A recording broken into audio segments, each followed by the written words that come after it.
En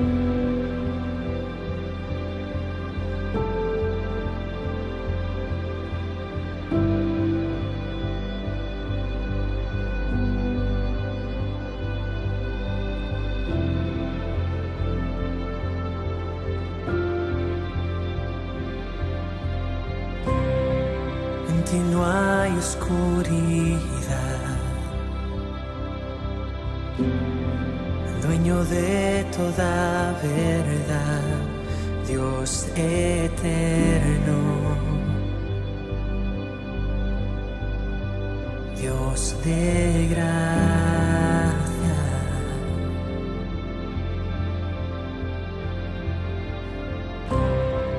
En ti libre puedo ser, no me tengo que esconder, Dios de gracia, Dios eterno, que sea la luz. Abre mis ojos, Jesús, purifica mi corazón, llena este lugar, haz tu voluntad.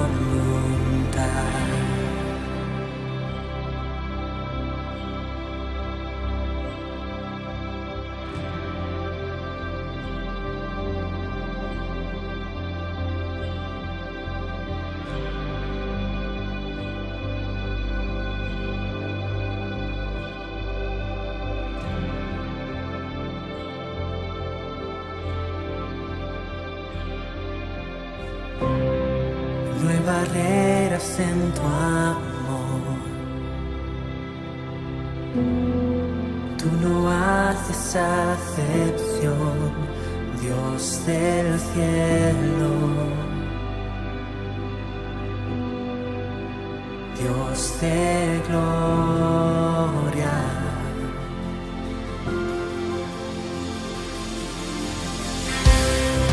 Aunque alto el precio fue,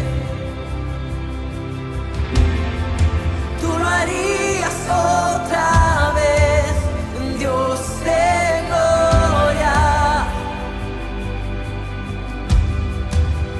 Dios del cielo, que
en la gloria de tu luz.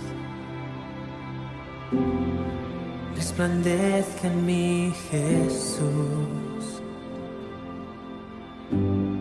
Sé que tú en mí harás tu voluntad. Tu voluntad.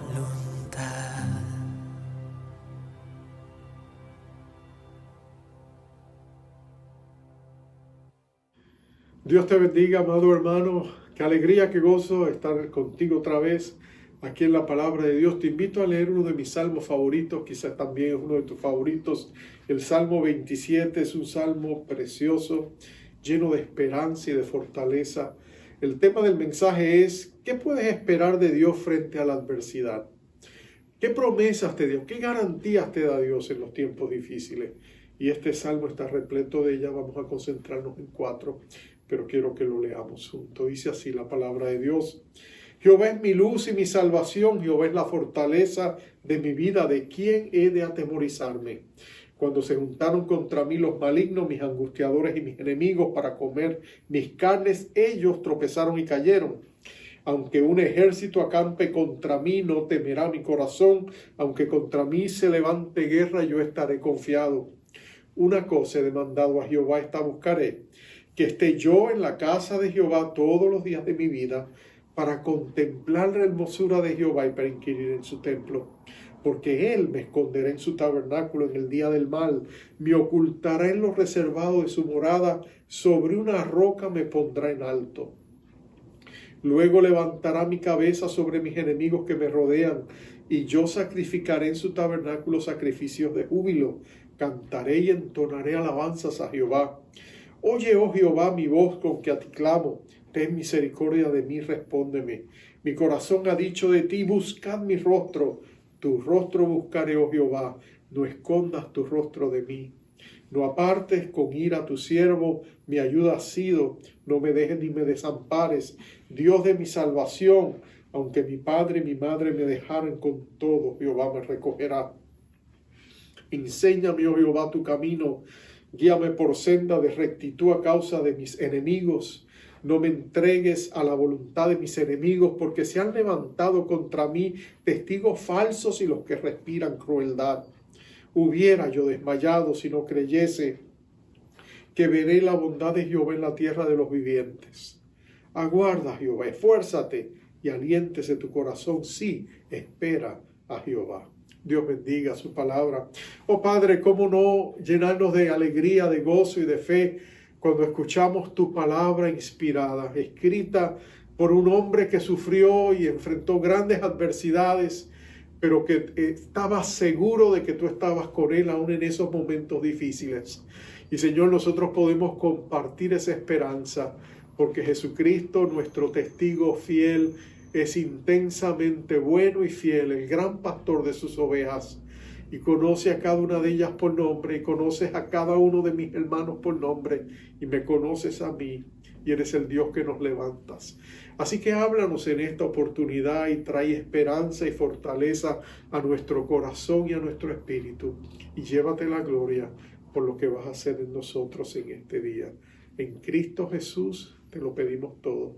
Amén, amén y amén. Ernesto Sábato, hace años atrás, escribió uno de sus famosos libros llamado El Túnel. Y en él hablaba de un pintor y su crisis emocional y cómo él sentía que estaba totalmente inmerso en este túnel que le enajenaba de la realidad.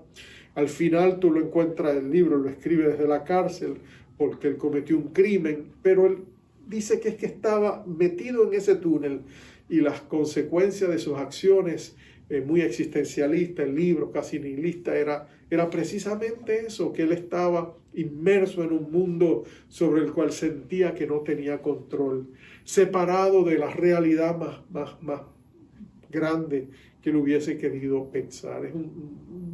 Es un libro de interés psicológico, pero es un libro profundo escrito por don Ernesto Sábato. A veces la aflicción es como un túnel. Cuando tú y yo entramos en crisis, es como si estuviéramos entrando en un túnel donde todo se hace confuso, todo se oscurece, donde no estamos seguros para dónde movernos excepto adelante, y donde nos preguntamos en medio de nuestro caminar si hay luz al otro lado, si encontraremos el final. Pero los túneles son, por definición, tienen un principio y tienen un final. Pero en medio de eso, aunque la aflicción sea como un túnel, hay grandes promesas de parte de Dios para sus hijos. David escribe este salmo, no estamos seguros cuándo lo escribe, aunque podemos ver algunas evidencias que tienden a inclinarlo a que fue temprano en su vida. Hay varios elementos ahí. Por ejemplo, vemos que él está rodeado de enemigos, él extraña el santuario, no está en Israel, ha sido calumniado por sus enemigos, se siente lejos de sus padres. Todas esas notas están ahí, cual parecería indicar que es precisamente cuando se desata la gran persecución contra su persona por parte del celoso e inseguro rey Saúl. Si eso es cierto, no lo sabemos, porque David enfrentó muchas circunstancias a lo largo de su vida donde se repitió la escena de estar en peligro, de estar atacado por enemigos dentro y fuera de su círculo de influencia. Y en medio de todas esas crisis, estos principios son repetibles. Lo primero que quisiéramos escuchar al contestar la pregunta ¿qué puedes esperar de Dios frente a la adversidad? Lo primero que David espera es que Dios lo salve. Dios te salva cuando estás en medio de la adversidad. La palabra salvación, tanto en el Antiguo Testamento como en el Nuevo Testamento, literalmente quiere decir rescate. En otras palabras, cuando tú estás en una crisis, te rescatan. Como cuando tú estás perdido y te encuentran y te buscan y te traen. Es cuando una oveja está perdida y el pastor va, la busca, la rescata y la trae. Nota la seguridad de él. En medio de su crisis, él dice, Jehová es mi luz y mi salvación, Jehová es la fortaleza de mi vida. En un túnel oscuro, lo que más tú quieres es luz. Tú quieres tener suficiente lumbre para ver dónde vas a poner el siguiente paso. David dice, Dios es mi lumbre, Dios es mi luz, Él es el Dios que me da la claridad para yo poder moverme. Segundo, él dice, Él es mi salvación, es mi rescatador. Él es el Dios que me ayuda a salir de mis circunstancias. Él es el que transforma mi crisis en bendiciones. Dios es aquel que transforma las crisis en bendiciones disfrazadas. Dios toma algo malo que el diablo ha querido para mal y Dios lo transforma para bien y nos rescata en medio de eso. Cuando estamos en medio de la crisis, a veces no podemos entender por qué se han suscitado las cosas, porque Dios lo ha permitido. A veces lo vemos todo negativo y caemos en la desazón de que el sinsabor nos roba la seguridad y la paz. Pero si nosotros fijamos nuestros ojos en Dios, más allá de la tormenta en que estamos inmersos, nosotros nos daremos cuenta de que Dios tiene un propósito en todo, que nunca hay despropósito en Dios y que Dios sí sabe lo que está haciendo. Recuerdo la historia de uno de mis héroes favoritos de la fe. Su nombre fue Guillermo Carey, William Carey o Guillermo Carey. Él fue conocido como el padre de las misiones modernas. Él fue un hombre que dejó Inglaterra y se fue él solito. Él era un remendador de zapatos. Él decía que no era ni zapatero, sino remendador de zapatos. Pero él se fue de misionero a la India. Y allá Dios hizo a través de este hombre una obra colosal. En poco tiempo, le tomaría, muchos años realmente, después que él llegó para traducir a diferentes idiomas y dialectos la palabra de Dios. Pero él formó un equipo, él desarrolló la obra y a través de una ardua labor, a través de muchos años, él tenía un diccionario políglota de varios idiomas, él tenía manuales, él tenía Biblias en muchos idiomas. Ellos habían logrado hacer una labor tediosa, pero realmente muy fecunda en avanzar el reino de Dios. De hecho, ellos tenían una impresora, una imprenta, donde ellos hacían todos esos materiales, y de una noche de pronto uno de sus asistentes, un hermano llamado William Ward, de pronto Carey había salido de viaje a predicar en otra región y de pronto este hermano olió humo y cuando vino a darse cuenta se había incendiado la imprenta y todo se hizo cenizas. Nadie tenía el corazón de decirle al pobre Guillermo lo que había pasado y cuando finalmente él vino le dijeron, mira, todo es ceniza, lo has perdido todo. Él dice que su corazón se sintió el peso y la carga de lo que había sucedido. Estas son sus palabras, quiero leértela. Él dijo, el trabajo de años destruido en un momento, la pérdida es cuantiosa, pero a veces, buscando una nota positiva, pero a veces viajar por el mismo camino por segunda vez facilita el viaje. Así que estamos derribados, pero no destruidos, como había dicho Pablo. Pero ¿sabes la bendición disfrazada de todo esto? Es que cuando la noticia de esa cuantiosa pérdida, porque había perdido diccionarios, había perdido manuales de varios idiomas, Biblias originales, traducciones, cuando la noticia de su cuantiosa pérdida llegó a Inglaterra y se divulgó en los medios noticiosos, la nación entera quiso ayudar.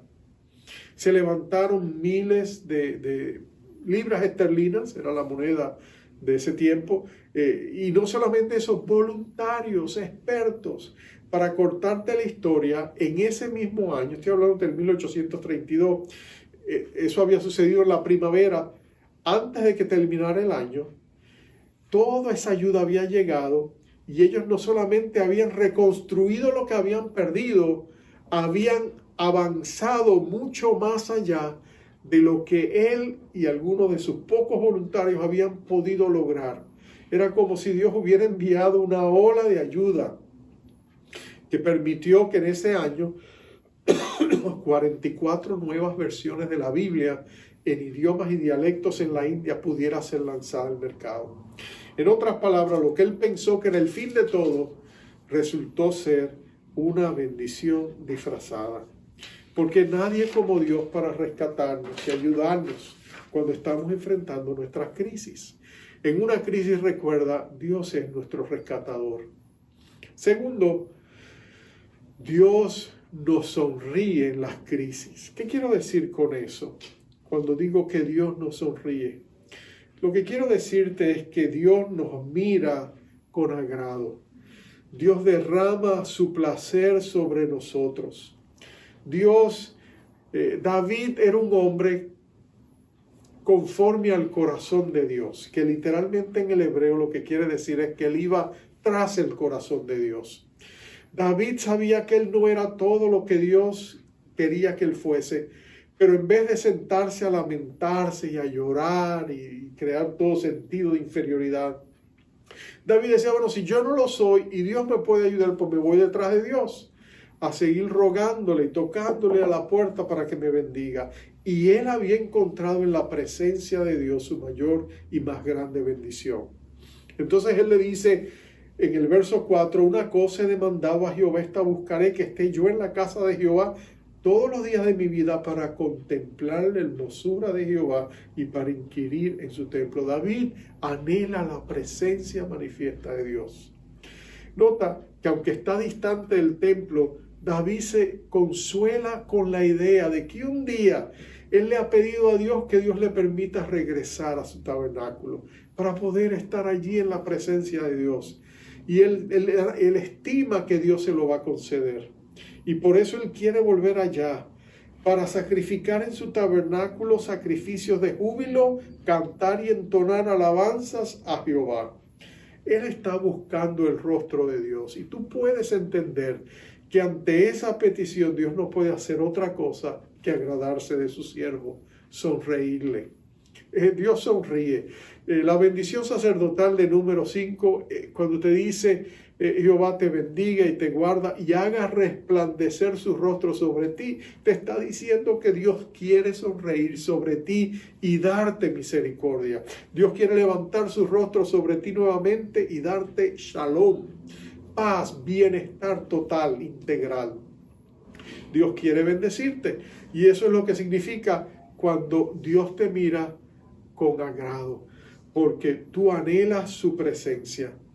Dios sabe que necesitamos sus bendiciones y cuando buscamos sus bendiciones y sus dones, Él nos da sin reconvenir en abundancia. Dios nos bendice, pero cuando tú lo buscas a Él y no al don, cuando tú quieres al bendecidor y no solo sus bendiciones, Dios se alegra, como un padre se alegra cuando sus hijos vienen y le dicen, el padre les pregunta, ¿qué quieres? Y le dice, no, solo quiero estar contigo. El padre se alegra y le dice, vente, siéntate, sentémonos, vamos a ver el partido, vamos a jugar, vamos a conversar, ¿qué quieres que hagamos?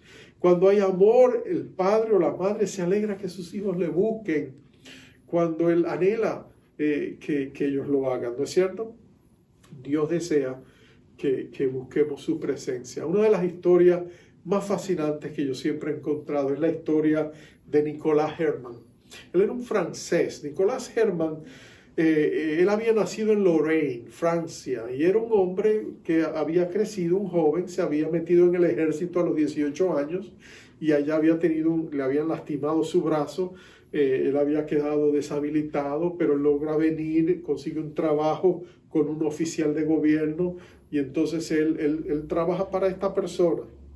Pero cuando llega a los 50 años, él tiene hambre y sed de Dios, él quiere buscar la presencia de Dios, él siente que ya está cansado de trabajar y está buscando un vacío, llenar un vacío en su corazón, que no lo puede llenar nada sino la presencia de Dios. Así que como no había otra alternativa en ese tiempo, él se metió a un monasterio de voluntarios, hizo un monje y recibió un nuevo nombre. Y Nicolas Herman recibió el nombre del hermano Lorenzo. Y el hermano Lorenzo lo pusieron a trabajar en la cocina. Y él se puso bravo cuando lo pusieron a trabajar en la cocina. Porque él decía, ¿qué yo puedo hacer? Yo he sido soldado, yo he sido esto, yo he sido lo otro. He trabajado con un oficial y ahora me tienen a mí en la cocina y ni siquiera de cocinero, sino de lavaplatos. Entonces él empezó a quejar. Él dice que tuvo una mala actitud por varios años. Hasta que un día él se dio cuenta y Dios como que le puso el dedo donde le dolía. Y le dijo, ¿qué está pasando? Y entonces él se arrepintió y le dijo, Señor, perdóname. Y de ahí cambió su manera de pensar. Y dijo, ¿sabes qué, Señor? Vamos a hacer una cosa. Si yo voy a hacer esto para ti, no importa lo que sea lavar un plato. Si yo voy a hacerlo para ti, yo quiero hacerlo contigo. Así que yo en mi cabeza voy a imaginar que tú estás conmigo y yo te puedo hablar a ti todo el tiempo. Y así empezó. Donde quiera que estaba, hablaba con Dios. Y mientras lavaba los platos, le hablaba a Dios. Y disfrutaba su presencia, invocaba su presencia. Dice, Señor, tú estás conmigo, así que vamos a hablar. Y él le hablaba y le hablaba. Pero algo empezó a cambiar en él. Y él no se dio cuenta, pero personas alrededor de él lo empezaron a notar. Había algo diferente en su semblante. Había una nueva unción, había una frescura, había un brillo. Había ellos se dieron cuenta que él era una persona radiante. Uno de los que se dio en cuenta, porque le llegó el rumor, fue el director del monasterio. Y él le dijo, mira, ¿sabes qué? Yo quiero reunirme contigo periódicamente. Y cuando él empezó a reunirse con él empezó a recibir de esa amistad retroalimenticia. Él se dio cuenta de que Dios estaba poniendo una unción especial en este hermano Lorenzo porque él vivía en la presencia de Dios. Cuando lo sacaron al director y lo llevaron a otro lugar, él se escribió cartas. Y esas cartas finalmente fueron las que le escribió el hermano Lorenzo a él, las editaron en un libro y se conoce el famoso libro La práctica de la presencia de Dios, que es un clásico de siglos, desde el 1500 y pico. Pero lo interesante es que este hombre descubrió lo que David descubrió.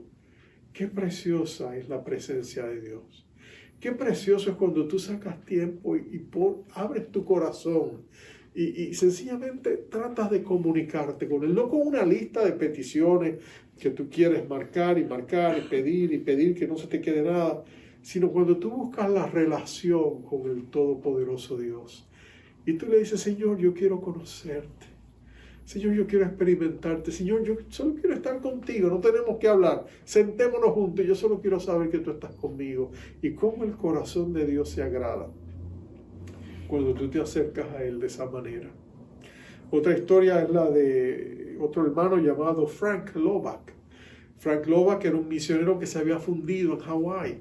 Él tenía 45 años y viviendo en el paraíso de Hawái, él sentía que ya no quería seguir viviendo. Pero otra vez, él decidió otra vez buscar a Dios como lo había hecho el hermano Lorenzo y como lo había hecho David.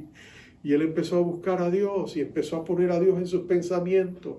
Y él dijo, todo lo que haga, yo quiero que el Señor, y vivir con la conciencia de que Dios está conmigo y que puedo estar hablando con Él.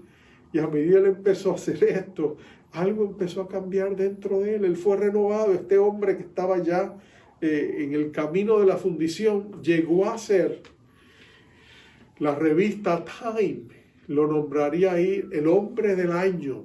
En un año, no sé si fue el 65, porque de ahí el Señor le dio un ministerio de ayudar y batallar contra el analfabetismo, y él llegó a ser uno de los grandes educadores. Y él vivía en la presencia de Dios. Yo recuerdo hace unos años yo estaba visitando un lugar de retiro llamado Keswick, donde a veces vamos con los varones para tener nuestros retiros. Y allí yo estaba viendo un sábado con mi familia, estábamos en un lugar donde tenían ventas, cosas a la venta, y de pronto yo me acerqué a ese lugar, parecía un mercado de pulgas, y vi un libro que decía Frank Lovak. Y cuando lo fui a pagar, que era el nombre de este señor que les acabo de decir, cuando lo fui a pagar, la señora que me estaba atendiendo era una señora mayor ya noruega, y cuando ella vio el libro me dice, oh, yo lo conocí, él vino aquí a predicar, aquí mismo. Y yo le dije, no me digas, sí, aquí estuvo. Y yo le dije, ¿cómo fue? Cuénteme. Y dice, oh, yo era una jovencita y estaba en el salón, estábamos teniendo unos refrigerios todos, esperando que él llegara para empezar la conferencia. Y todos estábamos involucrados en nuestras conversaciones, excepto que de pronto el lugar donde estábamos fue invadido por un sentido de la presencia de Dios. Y todos nos miramos a la misma vez, en concierto, nos miramos para la puerta a ver quién había llegado. Y ahí estaba Frank Lovak y él se sintió un poquito incómodo porque todos los ojos se pusieron sobre él. Y él me dijo, y la conversación y la enseñanza fue maravillosa. Ella dijo, pero lo que a mí más me impactó fue el sentido de la presencia de Dios que lo acompañaba. Como David, un hombre que anhelaba la presencia de Dios y Dios le sonreía. Cuando estamos en medio de nuestras pruebas, recuerda esto, Dios se agrada de nosotros y cuando buscamos su presencia, Él se revela a nosotros, consolándonos, fortaleciéndonos, bendiciéndonos. Tercero, rápidamente, Dios te guía. Cuando estamos en medio de pruebas y no sabemos para dónde ir y le preguntamos a Dios y le decimos, Señor, guíame, Dios se goza en mostrarnos el camino. David está escribiendo este salmo. Posiblemente está empezando lo que sería una larga jornada de 13 años donde él viviría como fugitivo. Eso es un largo tiempo. No estamos hablando de 1 año o 2 años como esta pandemia, 13 años. David estaba angustiado muchas veces, pero nota esto, en muchos momentos David le va a decir, Señor, muéstrame el camino, guíame. Aquí lo ora, en el verso 11 y 12 dice, enséñame, oh Jehová, tu camino, y guíame por senda de rectitud a causa de mis enemigos. No me entregues a la voluntad de mis enemigos, porque se han levantado contra mí testigos falsos, y ellos respiran crueldad. Entonces David está rodeado de un ambiente pesado, de un ambiente antagónico. Él no puede ser el mismo. Y en medio de eso él pide, Señor, guíame para saber cómo me manejo en medio de tantos peligros, en medio de tanta falsedad. Y nota que Dios lo escucha, porque en los túneles que caminamos, en las crisis, Dios está presente. Mira la vida de los grandes hombres y mujeres de Dios, desde hombres como Enoc o Noé, Abraham, Jacob, José. Mira a David mismo, mira a Moisés, mira a mujeres de Dios como Sara, Raquel, Rebeca, Ana. Mira todos los túneles que estas mujeres de Dios caminan y estos hombres de Dios caminan, y Dios siempre está con ellos. Y Dios les va a guiar por azaroso, difícil, áspero que sea el camino. Dios ha prometido estar con nosotros. Con razón el hijo de David escribió en sus proverbios: fíate de Jehová con todo tu corazón y no te apoyes en tu propia prudencia. Reconócelo en todos tus caminos y Él enderezará tus veredas. Dice Proverbios 3, 5 y 6. Nota, David sabía y su hijo aprendió, posiblemente de su padre, que Dios nos guía en los momentos cuando más lo necesitamos. En esta pandemia Dios provee dirección para su iglesia, provee dirección para nuestras familias, provee dirección para nuestras vidas. Aun cuando pasan crisis y surge la enfermedad o se crean situaciones críticas, enfermedad o trabajo, Dios nos guía en todo esto, vemos su mano, porque Él es bueno y Él ha prometido ayudarnos. Y finalmente, en tiempos de adversidad, ¿cómo nos ayuda Dios? Dios, además de hacer estas tres cosas que te mencioné, de rescatarnos, de guiarnos, de mostrarnos su sonrisa, su favor, Dios también nos fortalece. Así es que David termina el Salmo. Él le dice: mira, hubiera yo desmayado si no creyese que veré la bondad de Jehová en la tierra de los vivientes. Por tanto, aguarda a Jehová, esfuérzate y aliéntese tu corazón. Sí, espera a Jehová. Mira lo que él está diciendo. Él está diciendo, en medio de las circunstancias, cuando no sabes qué hacer, cuando estás confundido, espera en Dios. Habla y espera en Dios. Ahora, yo sé que a nadie nos gusta esperar. En estos tiempos en que estamos viviendo, queremos el final. Queremos las cosas ya. Queremos todo instantáneo. Queremos el microondas, no el horno. Queremos todas las cosas al momento. Pero escucha esto, mira, a veces Dios te muestra el fin de cómo van a ser las cosas y te muestra un panorama preferible. Pero a veces no te muestra el proceso, y es caminando con Dios donde Dios, guiándonos, nos va fortaleciendo hasta que llegamos a alcanzar la bendición que Él nos promete. Recuerdo la historia de José, el hijo de Jacob. ¿Tú te acuerdas que Dios le mostró el fin? Le dijo, mira, le dio dos visiones. Una, él estaba y todos sus hermanos le rendían pleitesía. En otra, hasta su padre y su madre también se inclinaban ante él. Y ese fue lo que Dios le estaba mostrando. Dios le estaba mostrando una visión del porvenir, que un día llegaría en su vida a un lugar donde Dios lo posicionaría, que hasta su propia familia tendría que reconocer cómo Dios le había honrado y tendrían que inclinarse ante Él en honra. Pero nota que esa fue la visión final, pero hay todo un proceso para llegar hasta allá. Y tú sabes que ni los hermanos de Jacob ni Jacob mismo estaban listos. Sus hermanos estaban carcomidos por celos, por envidia. José mismo estaba propenso a la vanidad. Seguramente él le contaba estos sueños a la familia y se sentían como el pavo, ¿no? Que está celebrando, se pavoneaba un poquito cuando lo hacía. Pero nota esto, Dios entra en el proceso. Y en este proceso que va a durar años, Dios va a cambiar el corazón de José. Lo va a hacer humilde, lo va a hacer capaz, lo va a hacer un hombre de Dios, de oración, un hombre que ve visiones, un hombre que recibe los dones del Espíritu Santo, interpreta sueños y tiene palabra profética. Mientras Dios cambia también el corazón de sus hermanos y los vuelve al arrepentimiento y a la compasión y a la misericordia. Y entonces cuando ambos están listos, Dios los enfrenta. Y ya tú sabes cómo termina todo. José termina siendo el hombre que Dios usa para abrir la puerta para que el pueblo y la nación futura de Israel encuentre su salvación en medio de una hambruna y encuentre un lugar de albergue, una morada en Egipto, porque Dios estaba con ellos.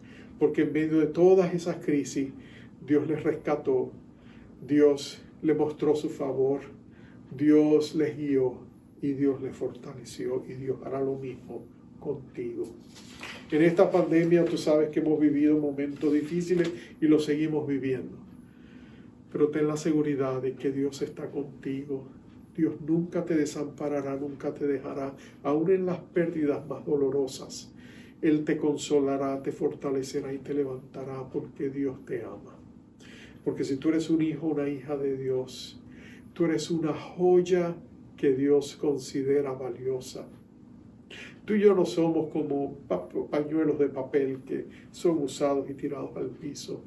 Zacarías 9:16 dice que somos como perlas en su corona, como gemas en su corona. Así de valiosos son ustedes para mí, dice Jehová en ese verso. Zacarías 9:16. Por lo tanto, acerquémonos confiadamente al trono de su gracia para recibir bendición y el oportuno socorro cuando más lo necesitamos. Dios es fiel en la adversidad. Seámosle fiel a Él también. Vamos a orar.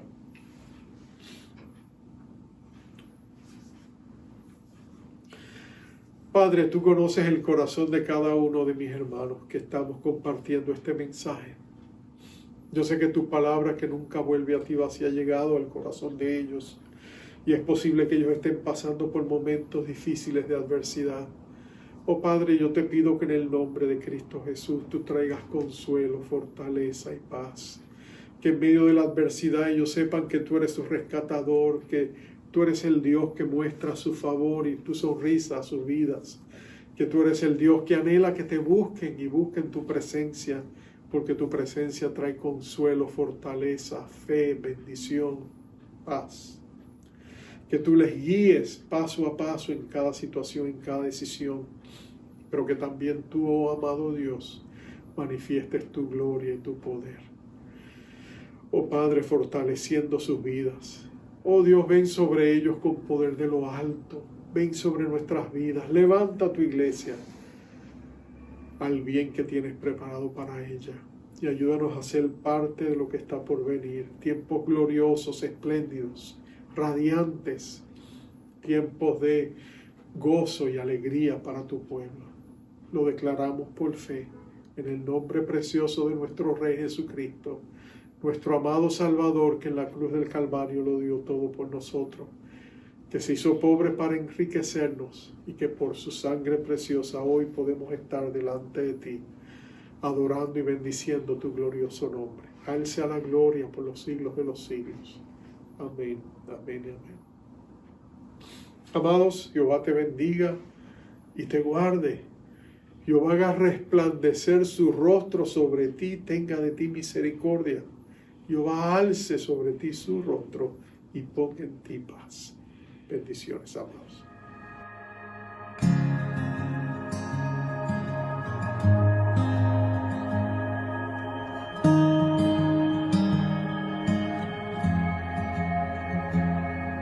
Fascinas a mi corazón y ha dicho de ti, mi rostro busca hoy. Tu rostro buscaré, pues solo tú quitas mi sed.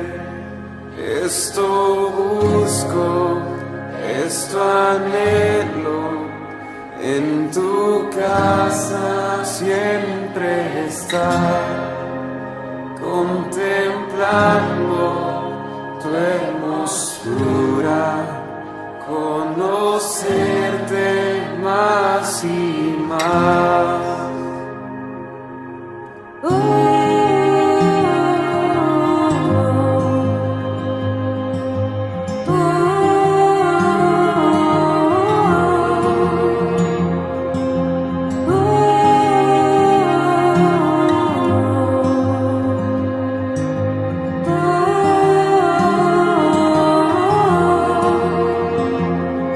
Fascinas a mi corazón y ha dicho de ti, mi rostro busca hoy. Tu rostro buscaré, pues solo tú quitas mi sed. Esto busco, esto anhelo, en tu casa siempre estar, contemplando tu hermosura, conocerte más y más.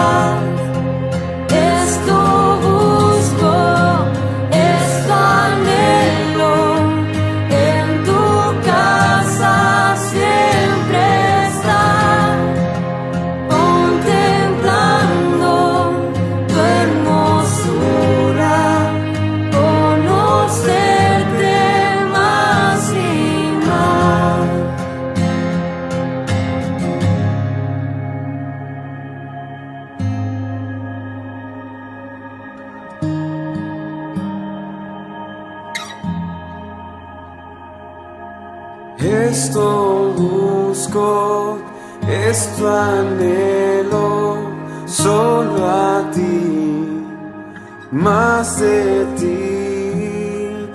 Esto busco, esto anhelo, solo a ti, más de ti. Esto busco, esto anhelo, solo a ti, más de ti. Esto busco, esto anhelo, solo a ti, más de ti. Esto anhelo, en tu casa siempre estar, contemplando tu hermosura, conocerte más y más.